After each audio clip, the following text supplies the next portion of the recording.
Abantu ovuma baki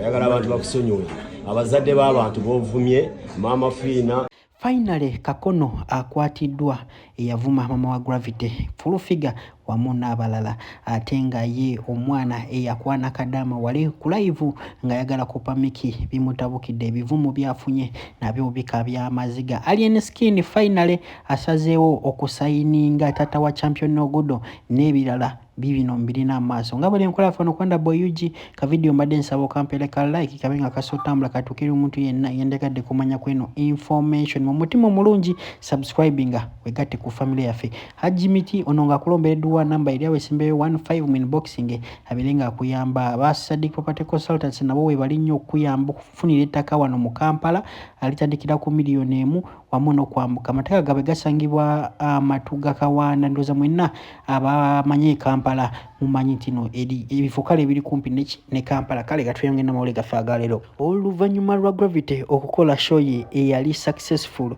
wali ku cricket oval Kakono yamuvaayo n'avuma maama we kozi mukimanyi bulungi tino buli wotegeka ekivulu mu Uganda ebeera sign of respect okuleeta abazadde bo ne batendenga ekivulu kyo kati Gravity yalaleese abazadde be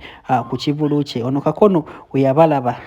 ebigambo byayokozesa bigambo binene ne gwe natanalaba kale gwe natawulira ebigambo byavuma video ziri mabega ogenda mpola mpola ogenda laba ko Jack promoter ngavuma ani Mama wa Gravity genda yokoleki ogirabe kozi ebigambo byamuvuma ndoze nakoze ne video jo anga fifida kwina mutabukira soko ulire byayogera ku police birenga kumaona ebirala Abantu ovuma baki oyagala abantu bakusonyiwe abazadde b'abantu b'ovumye Mama Fina Bobi Wine Katikiro wa Buganda Mama wa King Saha so amanya ne Rose Frank nga nze wavumira kigongo nze kadina yogera ko akwatidwa avuma abantu abazadde b'abantu nze yangamba gena nga yerimbika mu NRM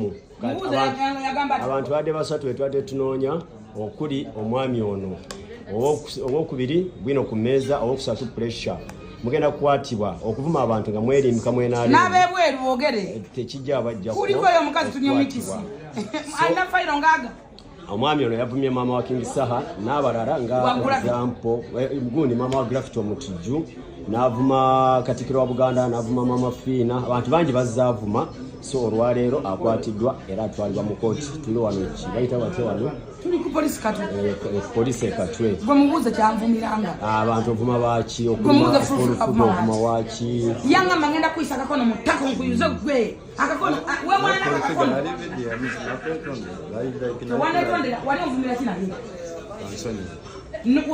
Ngama bogena kunsonzo Kakono munda ati wala ngocho ngamba wati wala Kakono ako fetwa kweta kwa accident buli mwema yisanga gwe fetwa kusoka so abavuma abantu nga mwerimbika mu bibiina example NRM oba people power tekigenda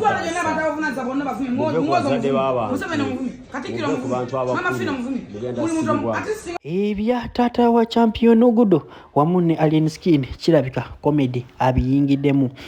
batya Alien Skin yavuddeyo n'agamba nti no okusayininga taata wa Champion Ogudo yandibadde best option era kyandibadde nga kigenda kuyamba Champion Ogudo mu career ye tino buli wa performing taata wakola ki abaawo kozi mukimanyi bulungi tino taata wa Champion Ogudo ayina talent ye amazima ebyadda talent ayina asobola okuyimba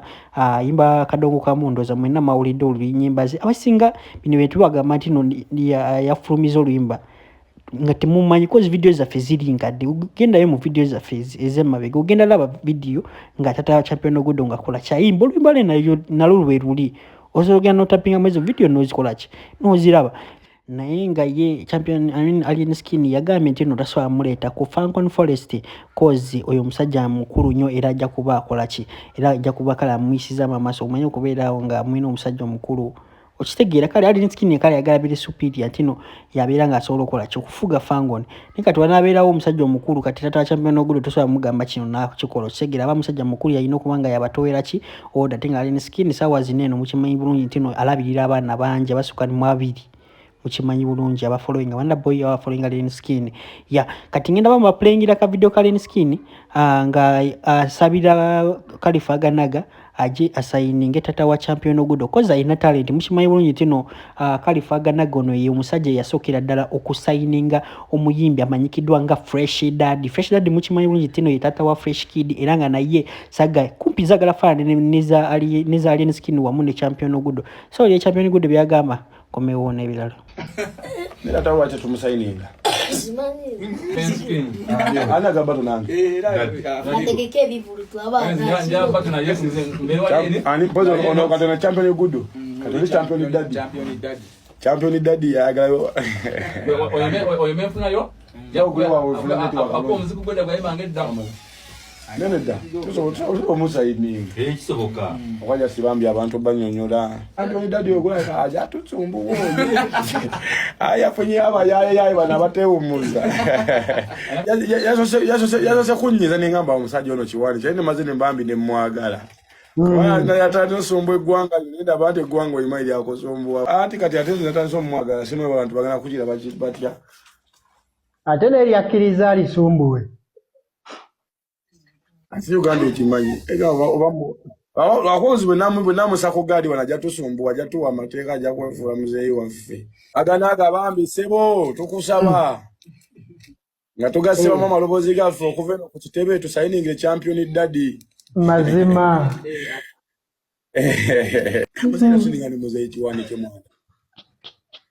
ena amaze nengusala ngamba muzeeyi date mu B Uganda yeyo wagulako kike akasizo okozesa kade wekati nti bamugambye nti Champion Ogudo bamutegekeddeyo kyalete show aje mamwe mu ghetto n'agamba tagenda kukkiriza amanyi future ye kyadala planningira mukazi we kati muzeeyi we musonyiyidde sikyamubanja gwe muvubuka gwe owulira ebigambo binene wammanga oli mwana muto w'esonyiwa abakazi abakulu egyo emyaka gyo ono omukazi mukulu alina kwebaka nange owulidde oli mwana muto nenkugwako ngenda kukukuba ebyo ebimwamwa mu ebyo ebinnyonyo tosinika amannyogo kasiniikirira obunyi weefudde ki ku apwe buli wendaba gwasinika amannyo gwalina abakazi abanyirira fe otumazeeko emirembe tetukyalina bakazi betukwana olina kiki gwe kavubuka gwe kiki kyolina kalisoko olindeko nkubuuze kati mwe abakazi tebaliyo abalungi oba temubalaba tebabaagala ekinnuma oli mwana muto tonnatuuka kumerabiza naye weefudde ekirala ku apu eno akakolo kalunga toothpaste naye weefudde ekirala ku apu gw'oyinza okumazisa omukazi gwe kati oyo kadaama gwe weetega naye ne weesinisa amannyo konna konna ne kensesa ne kakanula obuuso oyo kadaama yazaala dde omwana gw'oba mwana we oyo kadaama alina omwana obeera mwana we lwaki olumba abakazi abakulu labayo tebikwataka nti gwe yagala abakulu oba oyagala abakulu oba oyagala abato gwe gwamanyi ate ngenda kukunoonya nkukube enkube kukube enzemba ababa nkunoonye nkukube